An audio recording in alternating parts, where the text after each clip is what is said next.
হে everyone, আসসালামু আলাইকুম। কেমন আছেন সবাই? আশা করছি সবাই খুব খুব ভালো আছেন। অনেক দিন পর একটা ব্লগ নিয়ে আসলাম। আর অনেক দিন পর আমরা দুই বান্ধবী মিলে হঠাৎ করে ডিসিশন নিলাম যে মুভি দেখতে যাব বসুন্ধরা সিটি কমপ্লেক্সে। যাওয়ার পর দেখলাম যে আসলে তেমন কোনো মুভি চলছে না। তো দেখার মতো আসলে কি দেখবো, এটা ডিসিশন নিতে আমাদের অনেকটা সময় চলে গেছে। তারপর ডিসিশন নিলাম, যেহেতু আমরা বাংলাদেশি মানুষ, বাংলাদেশীয়ই একটা মুভি দেখি। মেহজাবিনের একটা মুভি দেখলাম, নাম হলো সাবা।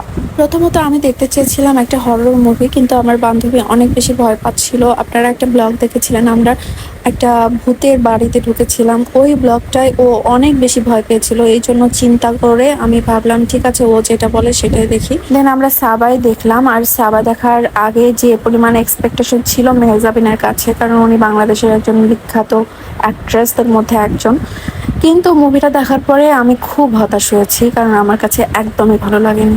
আমার কাছে এতটাই ভালো লাগেনি যে আমার কাছে মনে হয়েছে যে মুভি দেখার জন্য যে টাকাটা খরচ করে আমি ঢুকেছি, ওই টাকাটা টোটালি ওয়েস্ট। খুব আফসোস করছিলাম যে এর থেকে ইংলিশ মুভি দেখলে অনেক বেটার হতো, অথবা ওই টাকা দিয়ে বাইরে যদি কোথাও খেতাম তাও ভালো ছিল। শুধু শুধু টাকা নষ্ট। ভালো থাকবেন সবাই, সবাই সুস্থ থাকবেন, আমার জন্য দোয়া করবেন। পরবর্তীতে আবার কোনো ব্লগ নিয়ে আসবো। আল্লাহ হাফেজ, আসসালামু আলাইকুম।